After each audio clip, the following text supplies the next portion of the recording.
हिंदीपीडिया के सभी शिक्षार्थियों का एक बार फिर से अभिनंदन, स्वागत।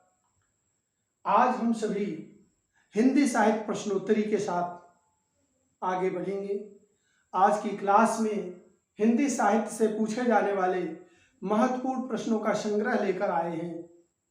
इन संग्रहों में अधिकतर यह प्रश्न पूछे जाते हैं, इसीलिए इन प्रश्नों को लेकर आपके सामने आए हैं। आशा करते हैं इससे आपको परीक्षाओं में बहुत लाभ होगा। इसी उद्देश्य से ऐसे प्रश्नों का संग्रह मैंने बनाया है। यह सीरीज, यह श्रृंखला लगातार चलती रहेगी। हर वीडियो में आपको 10 प्रश्न दिए जाएंगे। इन 10 प्रश्नों में मैक्सिमम प्रश्न पूछे जाने वाले हैं, जो पूछे ही जाते हैं। आइए देखते हैं, क्रमवार इस पर चर्चा कर लेते हैं, ताकि इन प्रश्नों की जानकारी हमें बखूबी अच्छे से हो जाए और कभी भूल ना पाए। हिंदीपीडिया सदैव सरल और शुद्ध ज्ञान आपको देने का प्रयास करता है, तो सरलतम रूप से प्रस्तुत करेंगे जो आप बहुत अच्छे से समझ पाएंगे। आइए देखते हैं। पहला प्रश्न है, हिंदी साहित्य इतिहास लेखन का प्रथम लेखक कौन है? हिंदी साहित्य इतिहास लेखन जब शुरू हुआ तो प्रथम लेखन का प्रयास किसने किया? हिंदी साहित्य का प्रथम लेखन का प्रयास गारसा दत्त तासी ने किया। किसने किया? गारसा दत्त तासी ने। उनकी प्रसिद्ध ऐतिहासिक पुस्तक का नाम था इस्तवार दला लिटरेत्यूर एंदुई एंदुस्तानी। इस्तवार दला लिटरेत्यूर एंदुई एंदुस्तानी। इस पुस्तक की भाषा फ्रेंच थी। इस पुस्तक की भाषा क्या थी? फ्रेंच भाषा थी। तो आज हिंदी साहित्य के इतिहास का प्रथम ग्रंथ हमने जान लिया। हिंदी साहित्य इतिहास लेखन में जो प्रथम ग्रंथ है, प्रथम प्रयास किया गया इतिहास लिखने का, किसने किया? फ्रेंच विद्वान गारसा द तासी। फ्रेंच विद्वान गारसा द तासी। तो आशा है याद रहेगा। अगले प्रश्न पर चलते हैं। हिंदी का प्रथम कवि किसे कहा जाता है? हिंदी साहित्य का, हिंदी का प्रथम कवि किसे कहा जाता है? हिंदी का प्रथम कवि किसे कहा जाता है? प्रसिद्ध कवि सरहपा को। सरहपा को प्रथम कवि माना गया है। किसने माना है? किस विद्वान ने माना है? साथ में आप देख सकते हैं राहुल सांस्कृत्यायन ने माना है। किसने माना है? राहुल सांस्कृत्यायन ने। सांस्कृत्यायन। तो सांस्कृत्यायन जो है, राहुल सांस्कृत्यायन जो है, हिंदी साहित्य के प्रथम कवि, हिंदी का प्रथम कवि सरहपा को मानते हैं। किसको मानते हैं? सरहपा को मानते हैं। अब देखते हैं, रसायनी कवि किसे कहा जाता है? हिंदी में रसायनी कवि किसे कहा जाता है? रसायनी कवि किसे कहा जाता है? हिंदी में रसायनी कवि जो है किसे कहा जाता है? रसायनी कवि किसे कहा जाता है? रसायनी। याद रखेंगे, यह बहुत पूछा जाने वाला प्रश्न है, बहुत ही पूछा जाने वाला प्रश्न है। तो रसायनी कवि किसे कहा जाता है? प्रसिद्ध कवि नागार्जुन को। प्रसिद्ध कवि नागार्जुन को रसायनी कवि कहा जाता है, नागार्जुन। तो इसी तरह से अगला नाम आता है जो बहुत पूछा जाने वाला है, बहुत ही पूछा जाने वाला है। क्यों पूछा जाने वाला है? क्योंकि इसी नाम से दूसरी रचना भी हिंदी साहित्य में है, इसलिए रचना बहुत पूछी जाती है। और साथ में इसकी कुछ विशेषताएं हैं जिस कारण से यह बहुत पूछी जाती है। इस रचना का नाम है पृथ्वीराज विजय। पृथ्वीराज विजय किसकी रचना है? पृथ्वीराज विजय किसकी रचना है? पृथ्वीराज विजय जयानक की रचना है। जयानक। पृथ्वीराज विजय जयानक की रचना है। यह क्यों प्रसिद्ध है, क्यों पूछी जाती परीक्षाओं में? क्योंकि तराइन के प्रथम युद्ध का वर्णन है। इस रचना में जयानक ने तराइन के प्रथम विश्व युद्ध का, प्रथम युद्ध का वर्णन इसमें किया है। तो इस तरह से जयानक या पृथ्वीराज विजय प्रसिद्ध है। इसी तरह से अगली रचना जो हम पूछेंगे, मोह मुद्गर। मोह मुद्गर या इसका दूसरा नाम है भज गोविंदम स्तोत्र। भज गोविंदम स्तोत्र। भज गोविंदम स्तोत्र या मोह मुद्गर किसने लिखा, किसकी पुस्तक है। भज गोविंदम स्तोत्र या मोह मुद्गर किसकी रचना है, तो भज गोविंदम स्तोत्र शंकराचार्य की रचना है। मोह मुद्गर शंकराचार्य की प्रसिद्ध रचना है। शंकराचार्य। इसी तरह से अगला नाम आता है महाकवि कालिदास की प्रमुख रचनाएं। महाकवि कालिदास, दोस्तों यहां कालिदास शब्द लिखा गया है, इसको ध्यान से देखेंगे। वर्तनी में सबसे ज्यादा पूछे जाने वाला शब्द है। हम पढ़ते कालिदास है, लिखा जाता है कालिदास।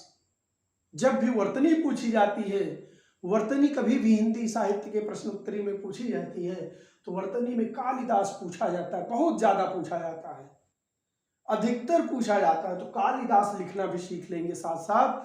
कालिदास, भले हम पढ़ें कालिदास, लेकिन हमें याद रखना है कि कालिदास लिखा जाता है। तो कालिदास की रचनाएं जो हैं उसको कैसे याद करेंगे, उसके लिए एक छोटा सा कूट आपके सामने यह दिया गया है। मेरी कुर अभिमा, मेरी कुर अभिमा, हमारी मेरी कुर, कहां से हम वंशज रखते हैं, कहां से संबंध रखते हैं, किससे संबंधित है, किस कुल के हैं। कुर कुल, कुर अभिमा, अभिमा कुल है। कौन सा कुल है हमारा, अभिमा है। ऐसे याद रखें, मेरा कुल, कुल क्या है, अभिमा। तो कुल अभिमा, मेरी कुल अभिमा। अब रचनाओं को देख लेते हैं। मेघदूत में, ऋतु संहार री, कुमार संभव कु, रघुवंशम, मेरी कुल अभिमा, अभिज्ञान शाकुंतलम, अभिज्ञान शाकुंतलम, बी विक्रमोवर्षीयम, विक्रमोवर्षीयम, वी मालविकाग्निमित्रम, मालविकाग्निमित्रम। इस तरह से ये पुस्तकें जो हैं कालिदास की प्रसिद्ध रचनाएं हैं। इसी तरह से हर वीडियो में हम प्रसिद्ध रचनाओं को लेकर उपस्थित होंगे जो बहुत ही पूछी जाने वाली है। कालिदास की रचनाएं पूछी ही जाती हैं, तो हम एक साथ सब रचनाओं को याद कर लेंगे मेरी कुर अभिमा से। मेरी कुर अभिमा संकेत से, कूट से कालिदास की समस्त रचनाओं को हम याद कर लेंगे। मेरी कुर अभिमा, जब मेरी कुर अभिमा याद हो जाएगा, समस्त रचनाएं हमें जब वहां क्रम से दिखेंगी, आराम से हम पढ़ पाएंगे, समझ पाएंगे कि हम क्या समझना है। मेघदूत, मेघदूत भैया, मेघ रूपी दूत, बादल को दूत बनाकर संदेश भेजा गया। मेरी ऋतु संहार, ऋतु परिवर्तन पर, कुमार संभव,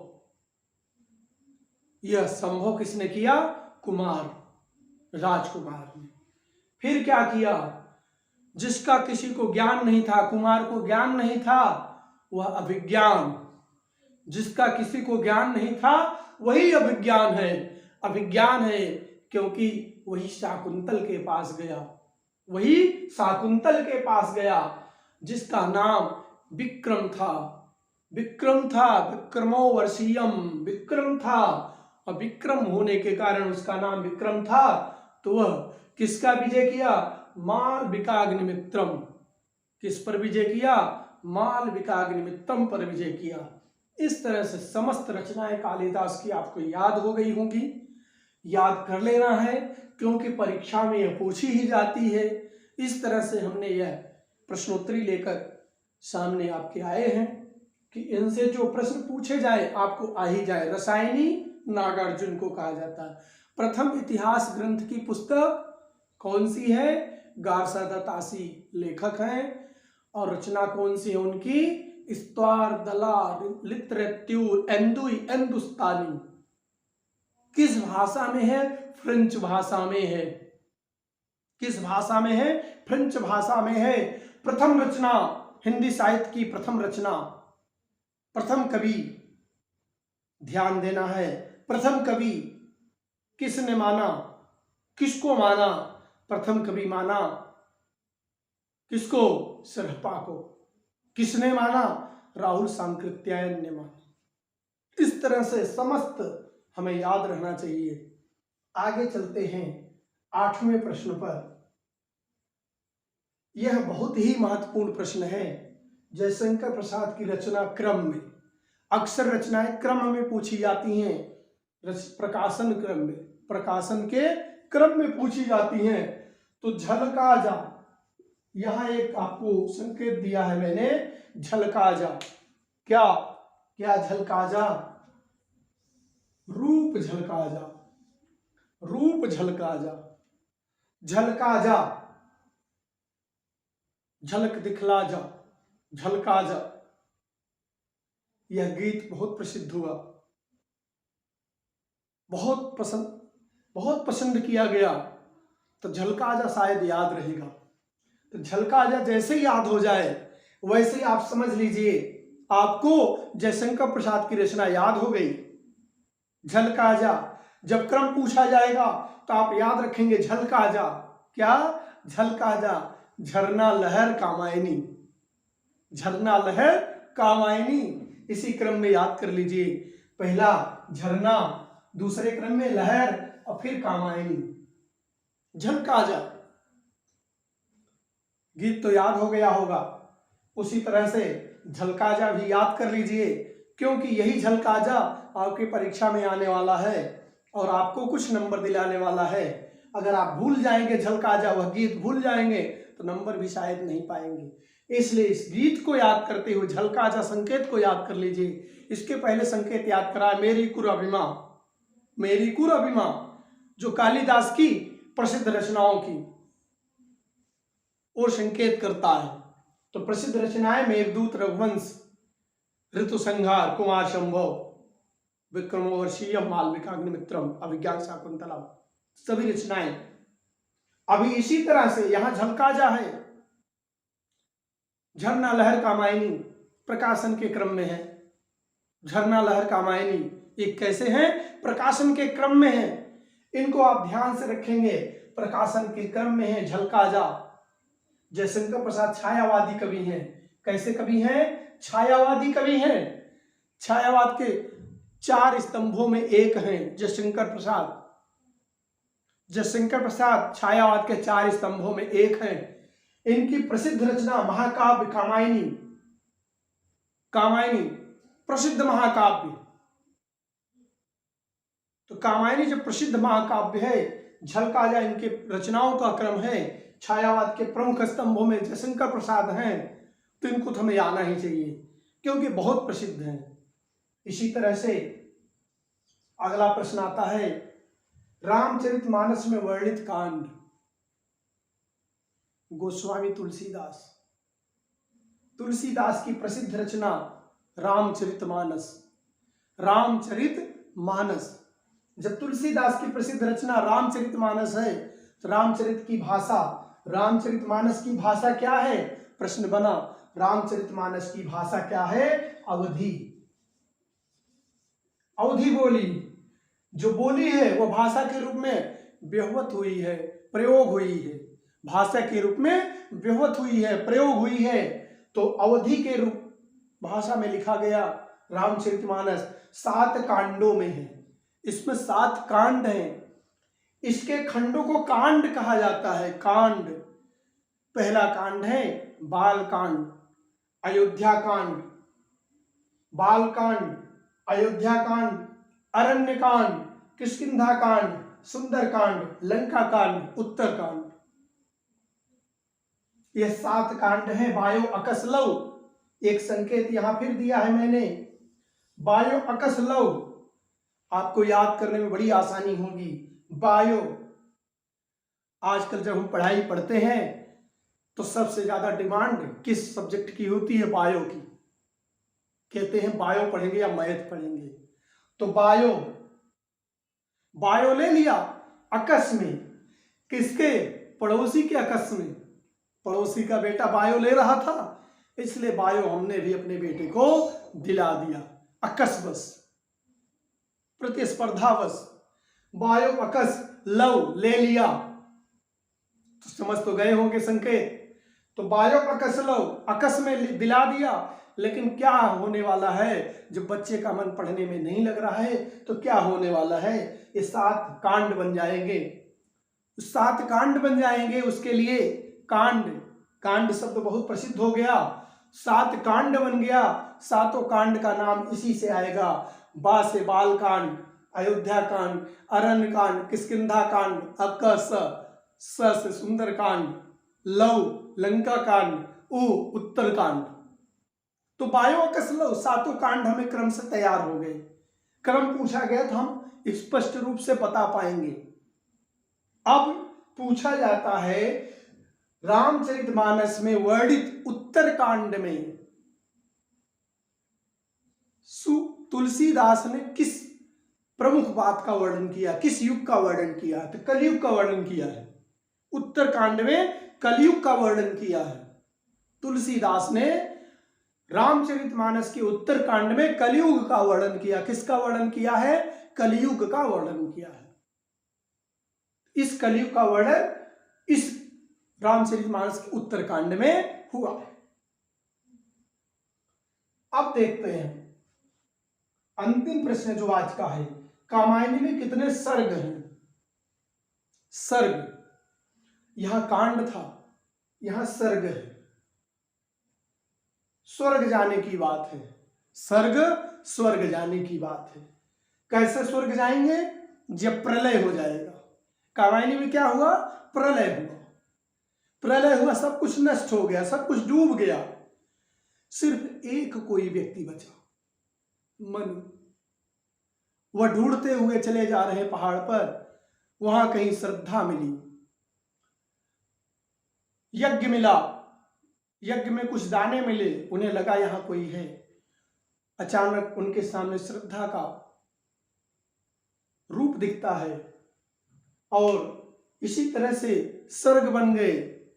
स्वर्ग रखा, स्वर्ग की सभी छवियां उकेर दी। कैसे? तो इससे प्रश्न जो बनता है, कामायनी, कामायनी जो छायावाद का प्रसिद्ध महाकाव्य है, कामायनी छायावाद का प्रसिद्ध महाकाव्य है, इसके रचनाकार कौन है? जयशंकर प्रसाद। छायावाद के 4 स्तंभों में एक। छायावाद के 4 स्तंभ कौन है? जयशंकर प्रसाद, महादेवी वर्मा, सुमित्रानंदन पंत और सूर्यकांत त्रिपाठी निराला। ये 4 स्तंभ हैं जिस पर छायावाद टिका हुआ है। अब चारों स्तंभों में जयशंकर प्रसाद की प्रसिद्ध रचना महाकाव्य कामायनी 15 सर्गों में है। कितने सर्गों में है? 15 सर्गों में। इसमें पूछा जाता है प्रश्न, प्रथम सर्ग क्या है? कामायनी का प्रथम सर्ग क्या है? तो चिंता है भाई। जब कामायनी लिखनी हुई तो उन्हें चिंता जगी कि कैसे लिखें, न हमारे पास कलम है न स्याही है, सब कुछ प्रलय हो गया है। कलम स्याही है नहीं, कुछ भी नहीं, तो चिंता उठी मन में। और जब लिख लिए, अंतिम में आनंद आ गया। अंतिम सर्ग 15वां सर्ग आनंद, चिंता से शुरू हुआ, आनंद पर खत्म हुआ। इस तरह से कामायनी का उन्होंने 15 सर्ग लिख डाला। 15 सर्ग लिख डाला। आज की प्रश्नोत्तरी 10 प्रश्नों की थी। इन 10 प्रश्नों को मैंने अच्छे से समझाने का प्रयास किया है। अब परीक्षा के लिए बहुत ही महत्वपूर्ण है। अभी जो पास में लगी परीक्षाएं हैं उनमें आने वाले हैं, ऐसे ही प्रश्न पूछे जाते हैं। हिंदी विषय से जितने भी प्रश्न आते हैं, हिंदी पीडिया उसके लिए तत्पर है, सभी प्रश्नों से अवगत कराने के लिए तत्पर है। तो आप ऐसे वीडियो को देखते रहिए, आपको सभी प्रश्न यहीं मिल जाएंगे। आशा करते हैं आप परीक्षा में सफल होंगे, अच्छे अंक लाएंगे, क्योंकि आज अच्छे अंक लाने की जरूरत है, तभी आपकी मेरिट अच्छी हो सकती है। आज के लिए बस इतना ही। जय हिंद, जय भारत।